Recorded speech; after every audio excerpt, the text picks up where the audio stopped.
What's going on, everyone? Welcome to my latest live stream. Last week, I, of course, gave you guys all my predictions for the Academy Awards.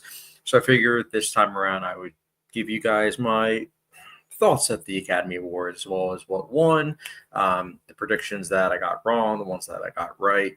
I think I went 16 for 23, which some of the ones that I got wrong, I was kind of happy that I got wrong, such as for animated feature.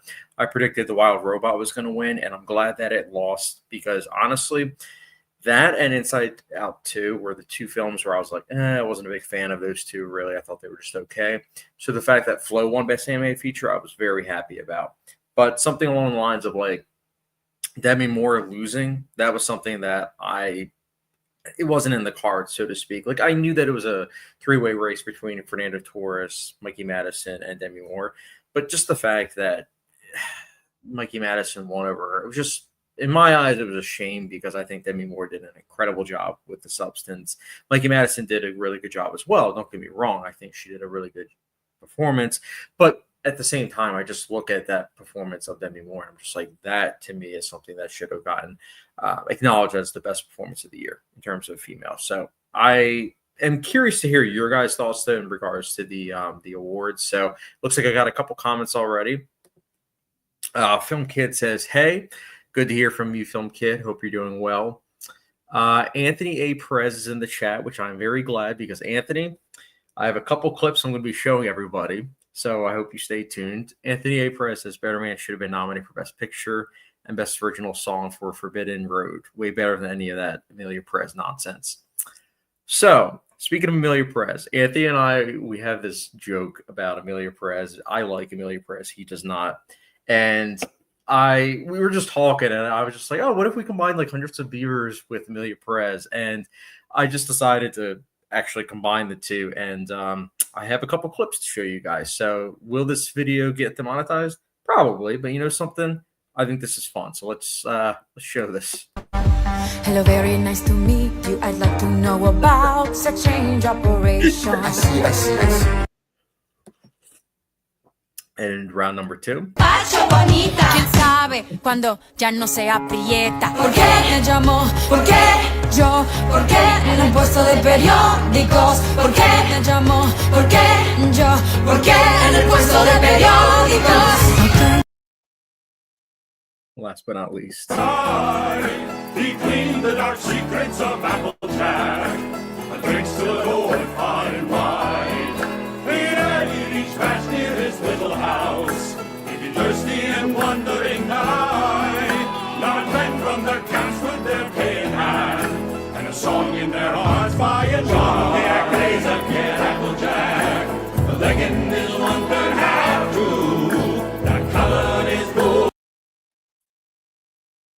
All I will say is it's a lot easier to color correct a film that's in color to black and white than a film that's black and white to color. I was originally playing around with the idea of making Hundreds of Beavers colorized, but it was just one of those things where it just didn't look that right. So I was like, I'm just gonna add the music to Amelia Perez. But yeah, can't wait to get that copyright claim. Anthony A. Perez, Demi was robbed. Mikey was great, but Anora is definitely not the best picture last year. Yeah, I feel so conflicted because I've been following Sean Baker since, I'm trying to think, 2017. I think I saw Tangerine first. Then I saw Florida Project around the same time. And Red Rocket, I absolutely loved. In fact, Red Rocket was a film that I wish had gotten a Best Picture nomination in 2021. So the fact that Anora won Best Picture, it's a win for independent cinema. You know what I'm saying? Like, it's a film that it's 100% independent. Sean Baker did a lot of work. You know, he edited it, he wrote it, he directed it, and it's also a win for, you know, smaller studios. Like Neon Pictures it's a studio that I think this is their second Best Picture win. So it just goes to showcase that it doesn't really matter if you have hundreds of millions of dollars thrown on a movie. Sometimes all it takes is a little bit of money, just a lot of hard work. So is it my favorite film of the year? No. In fact, it was my number 8 of the Best Picture nominees. Like it was my number 8 slot. So I liked the film quite a bit, but it personally wasn't my favorite film of last year. I wish that The Brutalist had won or Conclave. Conclave is what I actually had money on. So I genuinely thought that it was going to win. But, yeah. Anthony Perez says it's a good movie, though. Don't get me wrong. 100%. Maybe I'll rewatch it. Sometimes I'll rewatch a film and I'll like it a little bit more. But I don't know. The thing is also with Sean Baker films is that I usually only watch them once. Like Tangerine was a huge inspiration for me, pursuing filmmaking because he shot that film on an iPhone. So that's amazing. But I only saw it one time. And then Florida Project, as great as that film is, I've only seen it one time. Red Rocket's the only one I've seen multiple times. And the only one that I have an urge to like rewatch. But who knows? Maybe that will change. Anthony Perez, you should be in jail. I know. Hey, there might be some other films that we can combine. Once I see Better Man, maybe I'll combine like Better Man with Amelia Perez. That should be a fun one to do. But I was so annoyed when I saw Better Man isn't getting a physical media release until I think it's like May, something wild like that. I'm just like, wow, like I really missed out on seeing that in theaters, and then now I'm gonna have to wait even longer. So I'm just like, great. Anthony Perez, Sean's speech was the best part. I agree. All 4 speeches that he did were really good. By the way, this is what I know it might be a little bit hard to see, but this is what my predictions were. So the ones that I got wrong were, as I mentioned, I got Demi Moore wrong for Best Actress. That went to Mikey Madison. I also got wrong animated feature, which I was happy about. Animated short film. I was very disappointed that it didn't go to Beautiful Men. That film I absolutely loved. I think anybody that has hair issues or has him, such as myself, can relate to that film. Like Beautiful Men was just that, a beautiful film. I actually forget what won. I think, let me go back to short film. Oh, In the Shadow of the Cypress One. That movie was okay. I mean, short film was okay. Cinematography, I got right. Costume design, I got right. Directing, I got right. I had money on that one, which is good. Same with documentary feature. Documentary short film, I think I got wrong. I said I Am Ready Warden, but I believe the Only Girl in the Orchestra won, which makes sense because it was on Netflix. So it was a film that was, something that anyone could watch. And I also got wrong Best Editing. I thought for sure Conclave was going to win Best Editing because that had such tight editing, even though I think realistically the Brutalist should have won in this category because, for being honest, the fact that that film is 3.5 hours long and just flies by is something that should be celebrated.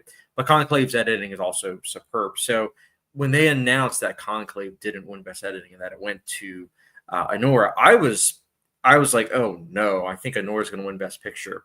But it wasn't until Mikey Madison won Best Actress that pretty much solidified that she was going to win, unfortunately. And then also, let's see what else I got wrong.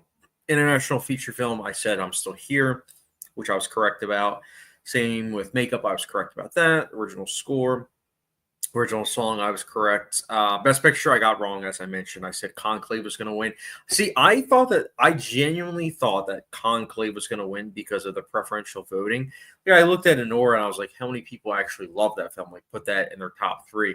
I personally didn't really see that happening, so I guess I miscalculated what the Academy was thinking, and I thought that Conclave was a film that pretty much everyone really liked, so that they would all probably put it as their number 2 or 3, and that it would be similar to 2015 when Spotlight won, where Spotlight was a film that wasn't necessarily everyone's number 1, but it was a lot of people's like number 2, 3, 4. So I thought that it was going to be that type of year, but clearly I was in the wrong.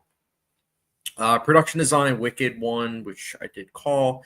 The live action short film, this was tough, man, because it was hilarious. Like every year, I don't watch the live action and animated short films, and I just take a guess with what everyone else is saying. This year, I saw all the ones, and I said to myself, okay, what I want to win is I'm Not a Robot, but that doesn't have a chance at winning. So I put The Man Who Could Not Remain Silent, which was one that I really wasn't a big fan of, but thematically I could see it being the most important. But lo and behold, I'm Not a Robot won, and that was the one that was my favorite of the category. So I was happy about that for sure. Again, some of these I was happy to be wrong. The only one, like I said, was Demi Moore losing. I think that one was honestly saddening. Like, even just sitting here thinking about it, I'm like, great. Sound and visual effects went to Dune Part 2, rightfully so. I, for a second, almost put A Complete Unknown winning for Best Sound, but when I watched it again in theaters, it sounds great, don't get me wrong, and the mixing's really good, but that solidified that no, Dune Part 2 is going to win, and I'm glad that it did. Adapted screenplay went to Conclave, which I did call, and then original screenplay went to Anora, which I also called. So I didn't do too bad, but it just stinks that in terms of where I put my money were the categories that I didn't win, which was Best Picture and editing. So, yeah. Oh, I did put, Anthony will appreciate this, I did put money on Amelia Perez. I put down that Amelia Perez was going to win 2 Oscars, and lo and behold, it did. Anthony Perez says, yeah, man, I'm getting a 4K immediately, and I'll be back in a bit. I have to bounce right now, but have a good stream. Thanks, man. Yeah, I'm looking forward to, genuinely speaking, I'm looking forward to watching it. It's a film that I am kicking myself for missing, but as I mentioned before, one of the reasons why I missed it was because there was a lot of snow in my area. So it was just one of those films that show times just weren't really matching after the snowstorm. But originally I was going to go to an AMC screen unseen, and it just so happened that that day it snowed, so I didn't go to the movies, unfortunately. But I do plan on watching it, and if I really like it, I know I'll be kicking myself that I missed it in theaters. But I will say I'm glad that it got attention, at the Oscars for Best Visual Effects. And just seeing some of the behind the scenes of that film, it's amazing, the fact that it was able to pull off all that. So props to them. But yeah, I'm excited to give you guys some more videos. I'm going to be filming some videos. One of the main videos that I'm looking forward to giving you guys that I'm filming probably this weekend is top 10 best movie trailers. So my friends know this personally, but I'm someone that nowadays I usually stay away from trailers. But back in the day, I used to be all about movie trailers. I would rewatch like many different trailers. And this is kind of a celebration of that, the old Chad, so to speak, and how the new Chad, present day, is able to still appreciate a good trailer. Specifically, one of the main attributes is that it gets you anticipating the film, but at the same time, it doesn't reveal any information. And that's something that I think is important. I am also planning to do, what's it called? 1 second. Let me get my paper. Thankfully, I have everything written down. Another one I'm planning to do is top 10 best long movies. The rule of thumb is movies that are longer than 3 hours. I'm planning to do a video about that. And then top 10. This is the opposite of a video I did recently. I'm doing top 10 films that I want to hate, but I don't. As opposed to the video that I did previously, which was top 10 films that I want to love, but don't. Which was a fun video to do, for sure. I also am planning to finally film my 1970s Academy Award Best Picture nominees. I finished this several months ago in terms of like watching all the 1970s Academy Award Best Picture nominees, but I've been putting off actually filming them just to make sure that it's relevant with what my ranking is. Because I always tell people over the course of time, your ranking can change. So I just want to make sure that it's close enough to when I'm planning to release it. So 2026 right now, I think it's the beginning of 2026 is when my 1980s Academy Award Best Picture nominees series will end. So I'm planning to then have it go from that to then 1970s. I haven't really played around with the idea about doing 1960s Academy Award Best Picture nominees just because there are so many that are hard to find. So I don't know if I'll be doing 1960s, but who knows? Maybe I'll do certain years. I know 1967 was a pretty big year, so maybe I'll do that. I'm also planning to do a Banshee Dexter Original Sin live stream. Might be doing it with a friend. Our schedules aren't really aligning currently, so we may or may not do that. I might have to do it without him. We'll see for sure. And then I didn't realize it until today, but Invincible only has one more episode. So I'll probably do a video talking about season 1, 2, and 3 about that show. The White Lotus is almost, I think it's almost halfway done this season. So once that ends, I'll probably do a video about that. Trying to think what else. I am currently watching Louis. I am towards the end of season 2. So once that ends, I'll do a video about that for sure. And then I'm also currently watching The Sopranos. Haven't yet decided about if I want to do a reevaluation video about The Sopranos. Not sure. We'll see. And then Severance and The Pit are 2 shows that I'm considering starting soon. But we'll see. All depends on time if I decide to start those shows. But here's to hear about, from you guys, what shows you guys are watching. Because I know the list keeps getting bigger and bigger for me to watch, like certain TV shows. And then I recently finally watched all of AFI's top 10 list, which is pretty much they have lists for like AFI's top 10 fantasy, drama, courtroom. They have different genres for that. But I've seen now all of those films. But I am planning to rewatch 4 animated films from AFI's top 10 animated film category. And the reason why I'm planning to rewatch those 4 is because I haven't seen them in like 12, 13 plus years. So I want them fresh in my mind. Plus, I want to be able to, log them on Letterboxd because those are the only 4 I don't have on Letterboxd like logged. So it's definitely overdue. But yeah, and then also Bob Fosse, I am planning to rank his work as well. I just need to watch Star 80 and Sweet Charity, and then I can, rank his work as well. So I'm looking forward to giving you guys that as well.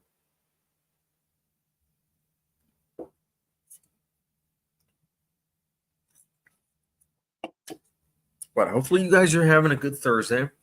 I know these Thursday streams are something that I normally don't do, but I just, figured I would switch it up a little bit, especially since last week I did a Thursday stream about my Academy Award predictions. So figured it would be, fun to, do a video the same day.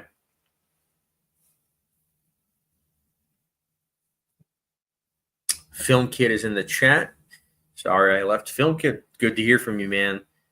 I am very curious to hear how you liked the Oscars. Also, you missed it when Anthony was in the chat. Him and I, we were talking off the side earlier today, and I combined Hundreds of Beavers with Amelia Perez. So I don't know if you saw that. I don't know if you saw that clip, but I thought it was funny.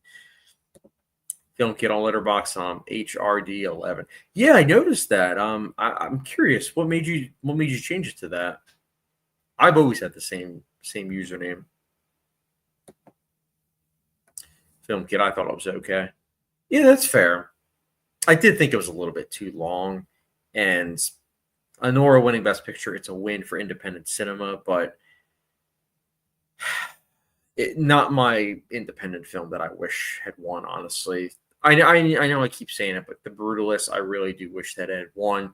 But going into Oscar night, I was being realistic, and I knew it was this year's Power of the Dog, where it's a film that's beloved among critics, but doesn't really have a chance in hell at winning, similar to Power of the Dog. So, and I get it. I've accepted that. So the fact that it won 3 Oscars, happy about that. Film Kid, they're my initials and then my birth year. Oh, okay. Not gonna lie, when I first saw it, I first thought it was like HDR 10, but it was like a play on it, like HDR 10, 11 instead. But then I looked close and I was like, oh no, it's not HDR. I had a dyslexia moment, but I like it. Bootzilla is in the chat. Hello, Chad Bootzilla. Good to hear from you. Hopefully, you watched the Oscars. If you did, let me know what you thought about it. I showed this clip earlier, but Anthony and I, we were talking about Amelia Perez and Hundreds of Beavers, and I decided to combine the 2. So you know what? I'm going to show you guys this clip again just for the heck of it. Hello, very nice to meet you. I'd like to know about sex change operation. I see. Oh, I can't get enough of that. Godzilla, I thought this was very mediocre for films in general. I didn't give any movie above 4 stars on Letterboxd last year. Some good movies, but nothing very good or excellent. Oh, that's a shame, man. I can't lie. I gave some films 5 out of 5, like The Substance and Challengers, and it ended up being The Brutalists got 5 out of 5 for me as well. But such is the case. There's always going to be a year where you might not necessarily love a lot of films, but it's give and take. It also depends on how many films you watch. Like I don't know if you watch like a lot of films, but I find that the years that I don't watch quite as much are the years that I miss out on some films. Like Anthony recommended Hundreds of Beavers to me. If I hadn't watched that, it probably would have made my top 10 because I probably wouldn't have actually watched it until several years later. And then I would have been like, oh man, I can't believe I didn't watch this the year it came out. Film Kid, I was so happy when I'm not a robot one. Yeah, me too. That was the one that I wanted to win, but I didn't put it down because I hadn't heard anyone else talking about this short film. So I was like, you know what? I'm not going to put down what I want. I'm going to put down what I've been hearing people talk about. So I put down that one and shot myself in the foot because if I put down the one that I thought was my favorite, I would have won in that category. But yeah, great short film. Film Kid, I started Sons of Anarchy. I'm very curious to hear how you're liking it. As you saw with my meltdown review, I'm not the biggest fan of Sons of Anarchy. In fact, I was disappointed by it, given the talent, some of the directors that were chosen. I thought that I would like the show, but not a fan, unfortunately. And I do mean that genuinely speaking, unfortunately, because I wanted to like it. Film Kid says, I thought the first episode was pretty solid. I hope it picks up later on, though. It gets very repetitive. The best way to describing it is the same shtick over and over and over and over and over again. And by season 3, it's old hat, but it continues onwards. And it's like, why? Like, why are we still doing this? Why? But I'll be curious to hear your thoughts. I'll keep an open mind. If you love the show, totally get that. I know I'm in the minority with not being a big fan of the show in the slightest, but I'll be curious to hear your thoughts. It's funny because True Detective, the first season, there was an episode that's clearly heavily inspired by Sons of Anarchy, and I think that episode did what Sons of Anarchy was trying to do. So just goes to show that sometimes a film can, or TV show in this case, be inspired by something else, and sometimes be better. Film Kid going to go see Big Lebowski in theaters tomorrow. Oh, that's got to be a good experience. Are you going to be doing it at AMC? I forget if that's included with A-List, but I've never seen Big Lebowski in theaters. I've seen it on DVD, Blu-ray, 4K, and streaming. And I have to say, if you do end up watching The Big Lebowski and loving it, I would highly, highly recommend that you pick it up on 4K because it is such a great looking 4K. Godzilla, I should say, some movies last year like Dune Part 2, Furiosa, and Anora were slightly above for like 4.25, but can't do that on Letterboxd. I'm a tough grader. I don't give many films 5 stars. Oh, yeah, same here. I will say on Letterboxd, you technically can do a 4.25. You just have to like add it in. That's what I do. Like Anora, I gave a 4.25. But I get it. If you don't want to actually write a review, it's like you really can't then because if you put 4.25 in, it's looked at as a review. So I get what you're saying.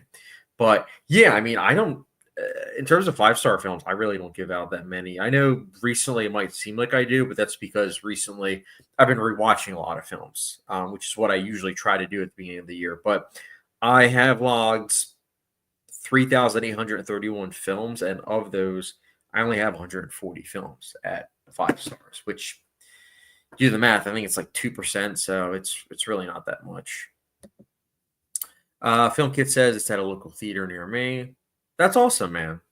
Yeah, I've been going to some independent films, in independent theaters, I should say. In fact, I'm actually going to be seeing 2001: A Space Odyssey in April as of right now.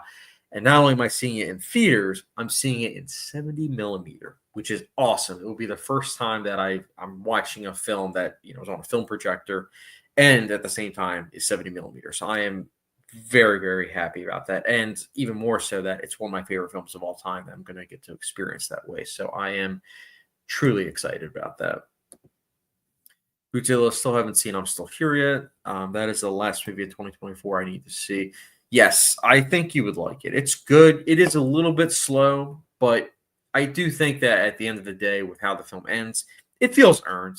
It is the type of film where I'm glad I got a Best Picture nomination. Did it make my top 10 of the year? No, but I can see why it got a nomination, and I am happy for people. I am glad that it got a nomination. Film Kit, I gave a lot of movies 5 stars last year, but it's not because I'm overly positive with everything. It's mainly because I thought last year was a good year for film. I mean, honestly, my whole thing is I would rather people give films, overly positive, if you will, like quote unquote, than people that just give movies like half a star to 2 stars. Because at that point, it's like, why are you watching movies if every single film that you're giving is so low? It just doesn't really make much sense, in my opinion. Don't get me wrong. There are times where I do watch some films that are 2.5, but that's not the only rating that I give out. So again, everyone's different, but when I see everyone just giving 1, 1, 1, 1, I'm just like, okay, like what are we doing here? Film Kid, The Brutalist, Nickel Boys, Challengers, I'm Still Here, The Substance, Nosferatu, Dune 2. Those are all really good choices for 5 out of 5s. Of those, The Brutalist, Challengers, and The Substance, I gave 5 out of 5. Nickel Boys, I can see my rating increasing as I rewatch it. I'm Still Here.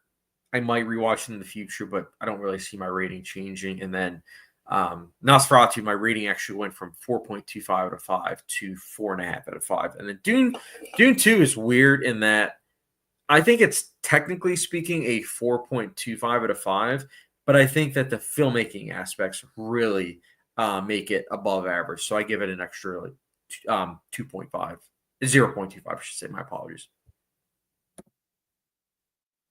Film Kit, if you don't mind me asking, what theater is 2001 playing at? So it's a small theater. It's called Bryn Mawr. Let me look it up. Bryn Mawr Film Institute. It's a small indie theater that's about an hour away from me, but I've never been to it, but I've heard really, really good things about it. The only thing that stinks is that it is old-fashioned seating, which, again, given the fact that it's 2.5 hours, it's like, okay, it is what it is.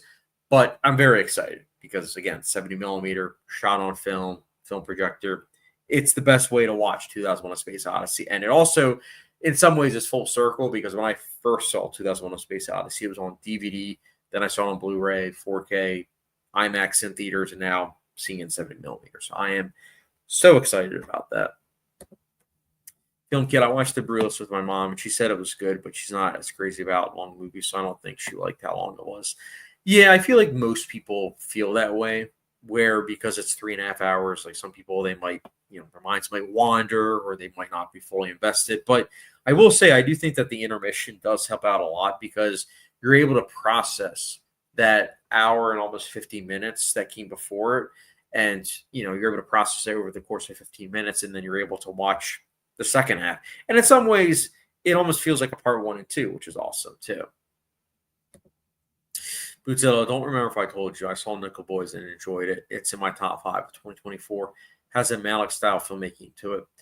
Yeah, no, I don't think you did, but honestly, you hit the nail on the head. I think that it's very much so a Malick style, which is why I think that I need to rewatch it because I thought it was good, but I had that feeling that I got when I watched Tree of Life the second time, Moonlight the first time, and even something like The New World, where I felt like I was watching something unique, but it wasn't something that hit me hard.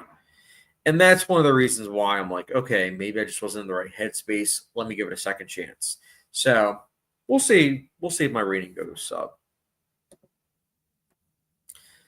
Film Kid, I'm also most likely going to see Eraserhead and The Departed in theaters. Ooh, that's got to be awesome. Eraserhead needs to be shown on Father's Day. I said what I said. Also, I got an Eraserhead t-shirt because it's a film that has really grown on me, and I think you would really like the design. Yeah, man, dude, it's funny because I remember, I think one of the first times that you commented on my Letterboxd review, I remember you were like, how could you like Eraserhead? And I think I said something along the lines of like, it's a film that sticks with you and that the more times you watch it, the more you like it. I've grown to love that film. I remember thinking that it was just good when I first saw it, but it just really stuck with me, man. And now it's a film that I try to watch on Father's Day every year. Method viewing.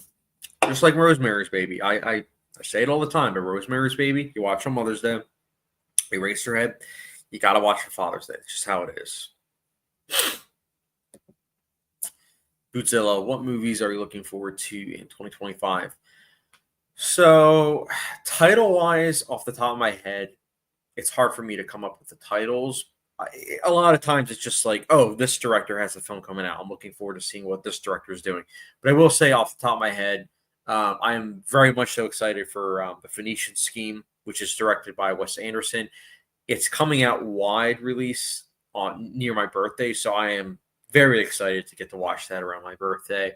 I'm also looking forward to watching Park Chan-wook's newest film, which let me pull up my top 10 most anticipated for the year so that way I can get the title right. 1 second. Just got to pull it up. It's the problem with having too many lists on Letterboxd to find it. Where is it? Bear with me. Here we go. So Park Chan-wook's film is called No Other Choice. I am super stoked. That was my number one most anticipated film of 2025. I'm also excited for a film called One Battle After Another, which is directed by Paul Thomas Anderson, who, as many of you know, is one of my favorite directors of all time. The fact that he got, I think it was like $150 million budget. The fact that he got $150 million budget blows my mind, because if you look at his filmography, $150 million is probably all of the movies that he's made in the past, like their budgets combined. It's wild. It's a swing for the fence for studios. So I'm really hoping that it does well financially, because that means then Paul Thomas Anderson can continue making big budget films. And, you know, honestly, a director like him deserves to make big budget films. So we'll see how it works. I'm also really excited for The Way of the Wind. That is a film that is directed by Terrence Malick, who always has religious symbolism in his films, and he definitely is someone that is intrigued by religion. But here, he is tackling it head on, because it is about the story of Jesus from the perspective of Terrence Malick. So I'm very curious to see how he's going to be doing that. Guillermo del Toro's Frankenstein, I'm also extremely stoked for. I think that del Toro is one of the few directors that can make a remake stand on its own and at the same time be excellent. See Nightmare Alley, for example. I'm also super excited for Caught Stealing, which is directed by Darren Aronofsky. As someone that used to play baseball, I'm excited to see him, tackling that feeling that, we all felt while playing baseball. I know it's not a film that's specifically about a baseball player playing, but it's the aftermath. But I'm sure that there will be flashbacks. I'm also excited for Eddington, which is directed by Ari Aster, who gave us Hereditary. Die My Love, which is directed by Lynn Ramsey, who did You Were Never Really Here, which is a super underrated film from 2018. And then Bugani, which is directed by Yorgos Lanthimos. I'm super excited. So there's a lot of films that I'm excited for. Avatar Fire and Ash almost made my top 10 most anticipated list. I know it's going to be a spectacle. I know that James Cameron is going to create groundbreaking visual effects, and at the same time, let's face it, world building. So I'm very excited. Let's see. Film Kid says it's on TeePublic if you want to see the design. Yeah, man, I'm down. I get a lot of my shirts from TeePublic. I think it's an excellent site. Film Kid says my most anticipated movie of this year is the Jesus movie directed by Terrence Malick. Yep. That's going to be excellent. I'm so excited for that. I'm trying to think I think the last Terrence Malick film was like 6 years ago. So it's been a little bit. The Way of the Wind. Yep. I'm also pumped for the new Darren Aronofsky movie. Yes. I'm super stoked. Anthony A. Perez is in the chat. Anthony, good to hear from you again. Just saw Novocaine tonight. Just filmed my review. It was a fun, dumb time, narratively generic, but competently made, and a lot of the action is a lot of fun. It's funny you mention that, because I saw the trailer for it, and I think the idea seems intriguing. But my wife, she turned to me and she's like, I feel like this concept cannot work for a feature length film because at a 2 minute trailer, I'm already kind of over it. I'm like, I feel like it's probably going to get mixed reviews for that reason alone. But, you know, based on just your insert here, I might just wait until, Blu ray at my local library because there's just so many movies that I'm behind on. Like, I am still missing out on films that I said I was going to watch in theaters, but just haven't yet. So, but this always happens at the beginning of the year. Film Kid, I also had no clue that Requiem for a Dream was NC-17, so I'll keep that in mind next time I rewatch it. Oh, well, it wasn't NC-17. It's that it was unrated. It was originally going to be slapped with an NC-17, but they decided to graciously just release it unrated. But the NC-17 bit, it's like a quick second or two here at the very end of the film, but it's something that I think personally, you take it out, it really does lessen the impact of the scene in question that got it almost NC-17. But yeah, Requiem for Doom's incredible, man. That's a fantastic film. Godzilla, this could be PTA's year. Looking forward to Spike Lee's highest to lowest. It's the remake of High and Low. Yes, I'm very cautiously optimistic about that film because High and Low, I think, is a great film. I think it's one of the better blind buys that I've done with Criterion, but at the same time, it's Spike Lee, and Old Boy is one of my favorite films of all time. And seeing his remake of that was just abysmal. Like, it's a film that was not good in the slightest. I will say I know that there was some studio interference, but even still, the overall end game just wasn't that good. So I'm fingers crossed, hoping that it's good. I'm hoping that it's a new take, but we'll see. Film Kid, I also got a Brutalist and a Clockwork Orange shirt. Dude, same. Not about the Brutalist. I don't have a Brutalist shirt just yet. I looked on the A24 shop, saw how much the shirt was, and I was like, no. But I might get one on TeePublic for the Brutalist. Clockwork Orange, I do own a shirt for, and yeah, I love the film. Let's see. Film Kid also says my taste in film has changed a lot, and you can tell by looking at my top 20 list. Dude, honestly, I'm with you. That's one of the reasons why, like, some people might say, "Oh, why do you do a top 100 list? Every 5-10 years?" And the reason is honestly character development, where I can see where I was like 10 years ago as opposed to where I am now.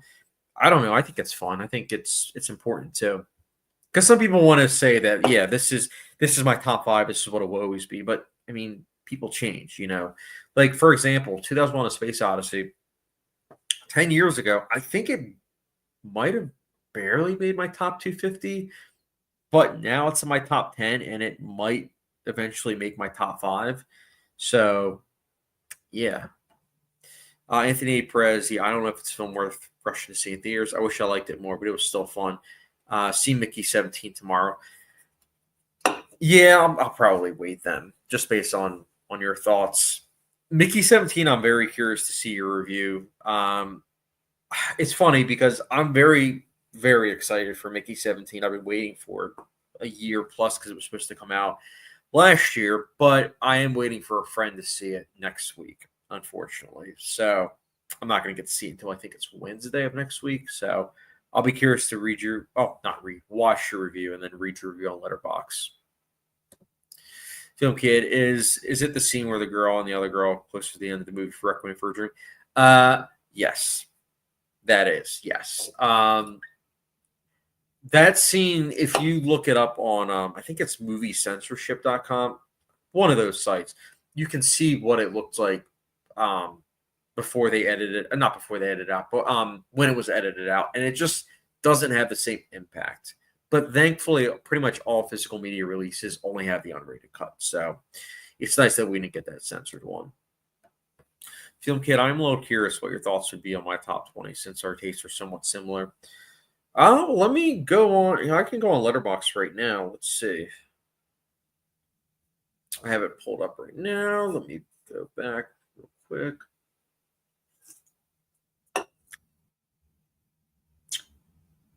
Let me see. I'll go to Nosferatu for your review. Usually what I do is I track down the review and then I'll go to the person's profile. Maybe I shouldn't have done that, though, for this, because there are a lot of people that have reviewed it. 1 second, guys. Here we go, HDR 11. All right, so let's go to lists. Top 100 favorite films. Yeah, I like this list. I'm happy to see that you have Cure in that list. Yeah, I mean, all of these.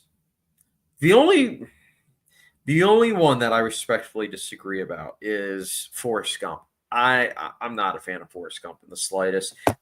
But it's funny because even though I'm not a fan of Forrest Gump, I do defend Jenny because I know that there's a lot of people that have media literacy of IQ levels of 50 that look at it as like, we'll get into that possibly. But my point is, I'm not a fan of Forrest Gump, but I see the character of Jenny. I understand where she's coming from. So it's a film that I appreciate the filmmaking, but I do not like that film at all. That's a film that went from like a 3.5 to like a 2 out of 5 star rating for me, which I know is a hot take, but is what it is. Film Kid says, are you going to see Spring Breakers in IMAX? Absolutely. Actually, I already have my ticket. I am super stoked for that. I've seen that film a handful of times, and yeah, I'm excited. As of right now, Marv might be showing up for that screening. We'll see if that actually pans out, but he loves that film, so I'm hoping that he is able to. Beamer Rail 1 is in the chat, says Jenny, a fellow Forrest Gump disliker. Rare these days. Film Kid says the entire ending to Requiem for a Dream is so disturbing, and I can definitely see what you mean. If they took that scene out, it would have heavily impacted the movie.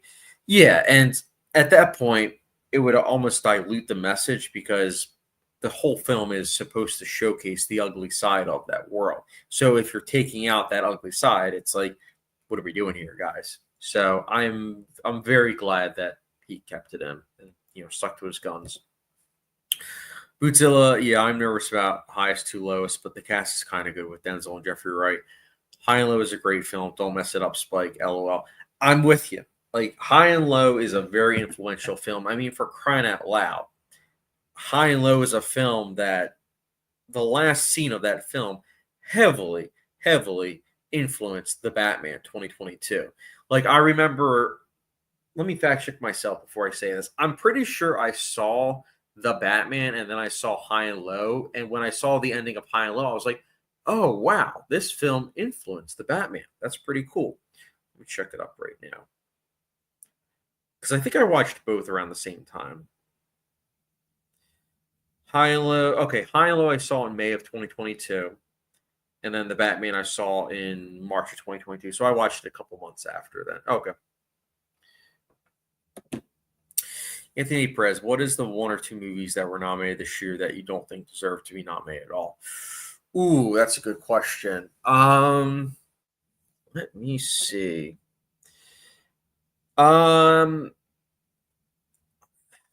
So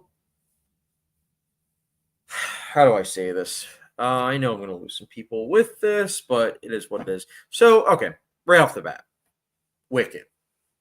I don't think Wicked should have gotten any of these nominations. Like, any. I know that people love the production design. I don't see it. 85 years ago, they did a better production design. Next, costume design. It's fine. 85 years ago, did it better. Next, performances. They're fine, for sure. But, Anya Taylor-Joy, I think, would have easily been a better replacement for Best Actress. Ariana Grande, I mean, I like Ariana Grande. I do. I think she's, good. But Best Supporting Actress? No. None of the nominations really resonated where I was like, yeah, 100%. Nah. That's why I had my award show where I was like, these are the ones that I would nominate. But yeah, Wicked, I wouldn't have given it any of the love that it did. this is also going to be a hot take, but The Wild Robot and A Complete Unknown, I'm going to say 3. Complete Unknown, I think that the only nomination it genuinely could have gotten, and I would have been like, okay, sure, is Sound and Best Actor and Supporting Actress, but everything else, no. The Wild Robot, I also don't think that it should have gotten any of the nominations that it did. Hear me out.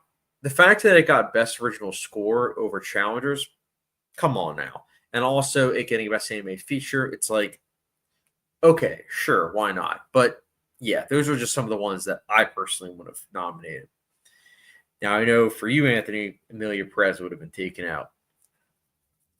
Amelia Perez 2, though, is coming out soon. No, I'm kidding. Could you imagine? Film Kid, I'm still not extremely crazy about Requiem for a Dream, but I respect the vision. I honestly, I was like, I remember I was genuinely speaking shook the first time I saw Requiem for a Dream, because it's like it's a wild film. It really is. So I definitely get, not being extremely crazy about it on first viewing, but I've seen it, I think, a dozen times, and it's the same feeling every time, where it's like, wow, like I feel so bad for these individuals. And it also in some ways feels like a cure for depression. Hear me out. If I'm feeling super depressed and I watch Requiem for a Dream, I watch the film and I say to myself, okay, I don't have it that bad compared to all these other people and with what they're going through. So when I watch a film like that, that's my general mentality. Let's see. Beamer Row 1, Ariana Grande getting nomination over Margaret Qualley was disgusting. Yeah, Margaret Qualley 100% should have gotten a nomination. And the fact that she didn't was just like, oh, come on now. And again, I like Ariana Grande. I do. But I do not think that she should have gotten nominated. And I think one of the most disgraceful nominations, though, was, I think, fact check me if I'm wrong, but I believe that Wicked got Best Visual Effects a nomination. How? Asking for a friend. Film Kid, I was angry, though, that In the Shadow of Cypress won for Best Animated Short. Yeah, over Beautiful Men. Like, Beautiful Men, great short film. A film that, honestly, like, Hims should just show that short film as their commercial. That would be awesome. Film Kid, what's the theater called that's playing 2001 again? It's called Bryn Mawr. Let's see. Bryn Mawr Film Institute. It's it's in PA, but it's an old school theater. It's been around for quite some time, but it's a theater that some of my film friends have been to, and they really, really like it. But how I came across it was just honestly sheer luck. Like, my one manager at work, he always says, I'm not gonna watch 2001: Space Odyssey unless it's on the biggest screen. So just one day at work, I was just like, you know what, I'm gonna look this up, see if it's playing anywhere, and then send it to him. And I saw that it was playing at this theater, clicked on the link, and saw that this theater plays 70 millimeter. And I was like, is this gonna be showing 70 millimeter? Sure enough, it is. It's showing 70 millimeter. This is a setup that they now have. It's gonna be 70 millimeter on film. And I said to myself, I'm gonna send them the link, but I'm already going to go to this. This is awesome. So it's very limited. I think it's only 4 days. I think it's like Thursday, Friday, Saturday, Sunday. So yeah, I'm super pumped for it. Super, super stoked for it, honestly. Raiders of the Lost Ark is being shown on 35 millimeter, which, by the way, guys, Marv finally saw Raiders of the Lost Ark. And he said he would give it a 6 out of 10, but for me, he'll give it a 7 out of 10. And hear me out. He also said that Kingdom of the Crystal Skull is better and The Mummy is better. And he said it with a straight face. But he also told me all this late at night when we finished the film. And I was like, bro, whatever. Film Kid, I found that hopefully it's not an extremely far drive for me. Oh, yeah, I forget. Where do you... I think you live on the East Coast too, if I'm not mistaken.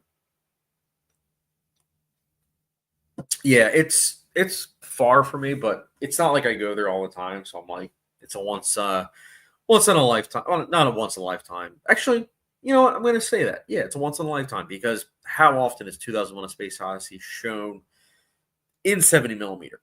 Not really, because all projectors are digital now, so it's very rare that that happens. Like even The Brutalist, I saw it 3 times, but the third time when I saw it in an indie theater where I was, method viewing, even then it wasn't film projection; it was digital projection. So it was still a great experience, but I've never gotten to experience like a film projection. So I, I'm I'm excited for it. I really am.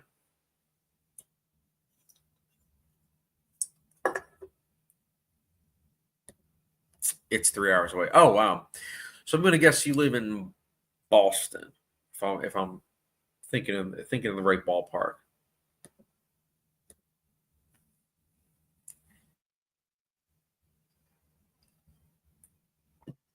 Also, anybody in the chat, is anybody watching Invincible? I know that they had the episode drop earlier today, and I finished it, and it has like a 9.9 on IMDb. And I gotta say, I thought the episode was solid, but I honestly think that of this season so far, episode 2 of season 3 is still my favorite personally. But I kind of want to hear from other people about if they like season 3, episode 7.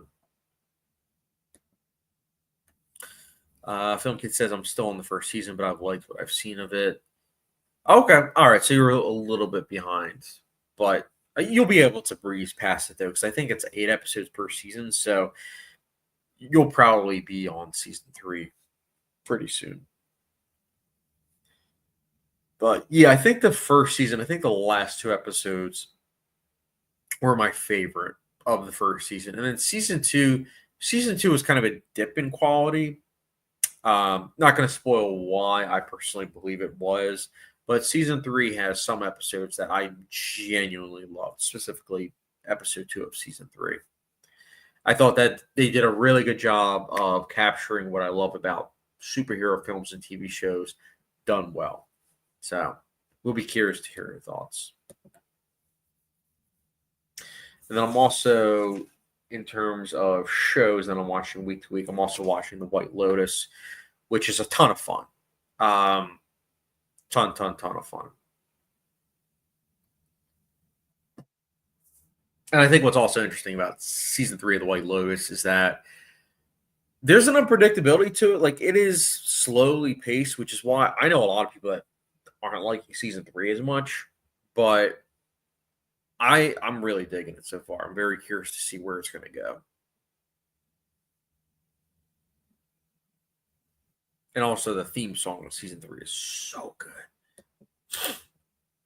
Film Kit, are you going to the 12:15 on Saturday for 2001? That might be. Right now I'm on the fence with which one. It really depends on my schedule, honestly. Being real one, I thought the newest episode of Invincible was probably the most comic accurate episode of the season. Oh wow, okay. Huh. That's interesting because I thought some of it felt kind of rushed. Again, not spoiling anything for other people, but I thought that given the events with what happened, I think that there should have been a little bit more marination with it.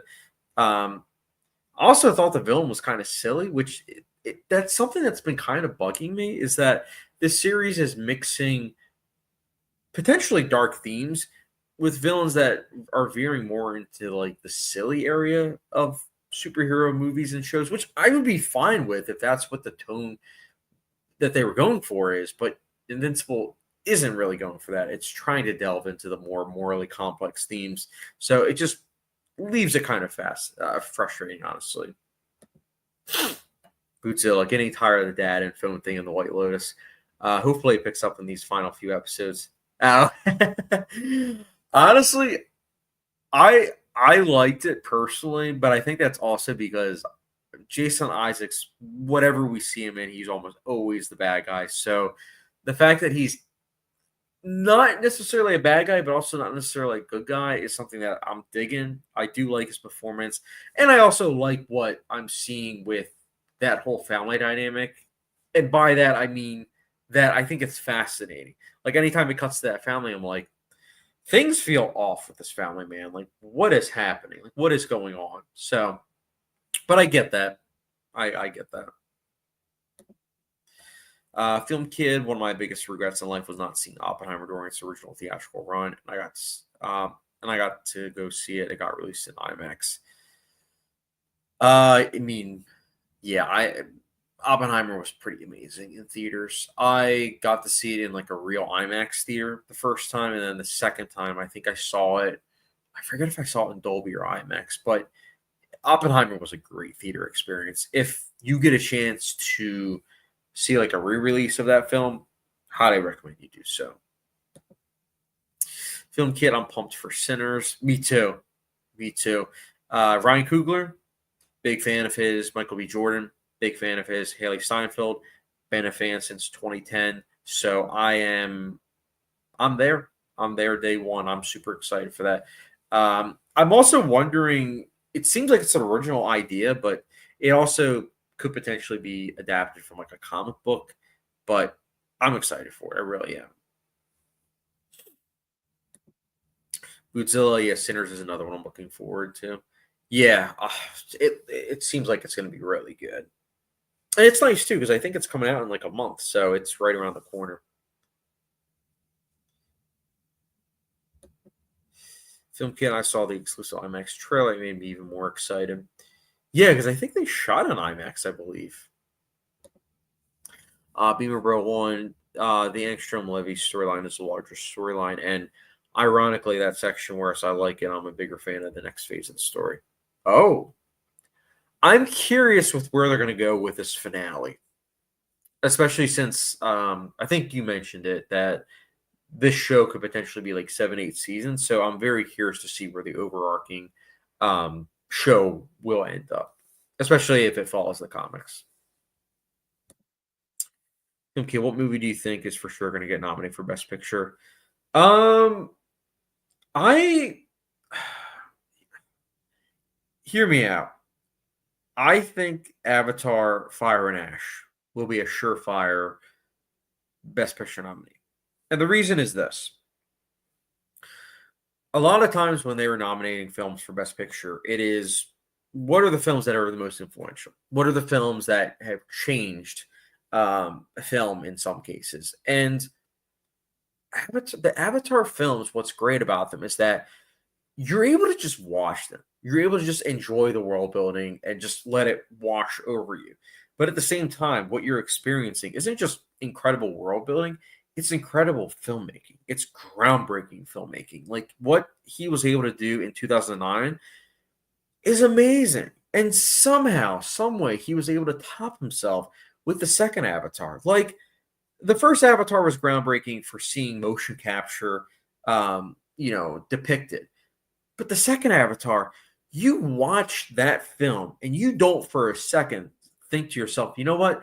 These are actually actors in motion capture suits underwater, which that in itself is something that is groundbreaking. But it's seamless. You feel as if you're with an IV underwater, and that's just it's amazing. And water is one of the hardest things to do in CGI. So the fact that he's able to do that is just amazing. And this is all a long-winded way of me saying that I think James Cameron is going to then make groundbreaking fire CGI with this next entry. And I think that if it is a safe story, I still think that because of how great the filmmaking is on display, it's going to end up even out to where it's going to get a Best Picture nomination.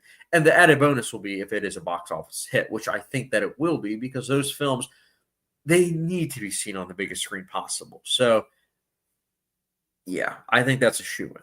I was going to say Paul Thomas Anderson's new film, but I think that that's probably going to be a box office bomb. And as we saw with Furiosa last year, if you have a studio film that's a box office bomb, the chances of getting a Best Picture nomination are slim. And the reason being is because the studio is less likely to want to put even more money on that film, considering that they already are at a loss. So, but I'm curious, Film Kid, what's a film that you think is going to get nominated for Best Picture this year? Because there's a lot of films that we don't even really know that are coming out just yet. So it's going to be interesting.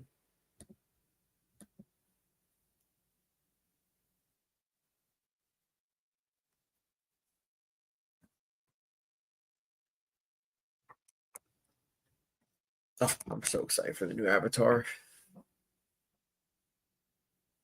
Seeing the second Avatar in IMAX 3D was just amazing. And I didn't get to see the first Avatar in theaters during its original run, but thankfully, when the second one came out a couple months before, they re-released the first Avatar in IMAX 3D. So I was able to experience it on the big screen finally, and holy cow, that was an amazing experience. Absolutely amazing.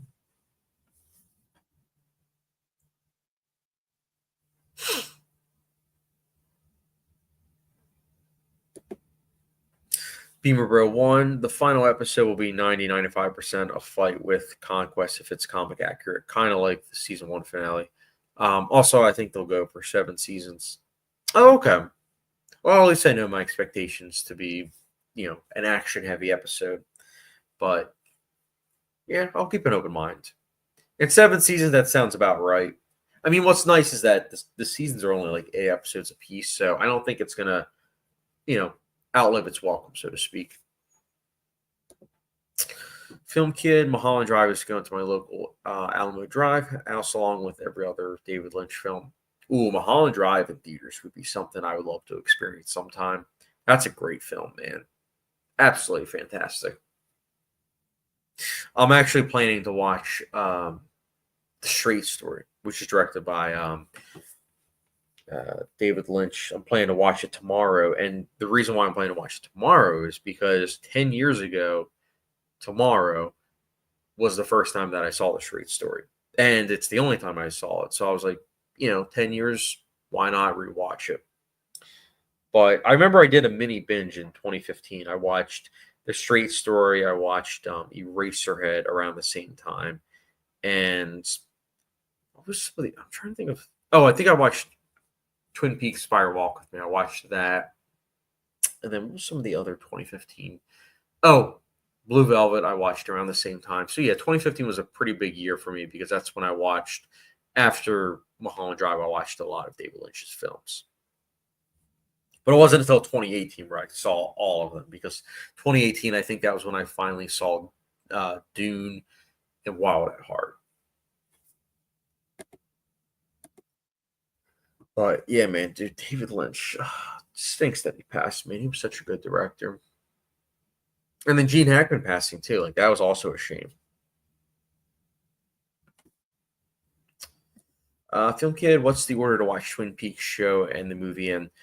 So just so you don't have any spoilers, I would say watch Twin Peaks season 1 and 2, then watch Twin Peaks Fire Walk with Me, then watch Twin Peaks The Return. Because if you watch Twin Peaks, even though Twin Peaks Fire Walk with Me, even though it's a prequel to the TV show, there are some things that they do spoil, like some pretty big twists. And, I think that watching Twin Peaks the first time should be the type of thing where you're figuring out information at the same time that the characters do. So that's why I recommend watching Twin Peaks season 1, 2, then Fire Walk with Me, and then The Return. But The Return is amazing. Like that's unlike anything you'll see on TV. And it's already influenced a lot of other TV shows, which is awesome. But great show. Also would highly recommend you Method View, whether it's, donuts and coffee or cherry pie. It's good to Method View with that show.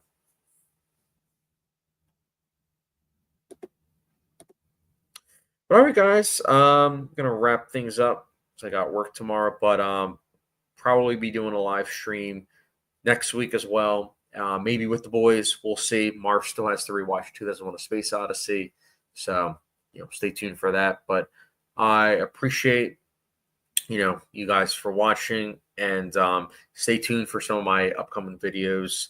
And yeah, I will catch you guys later.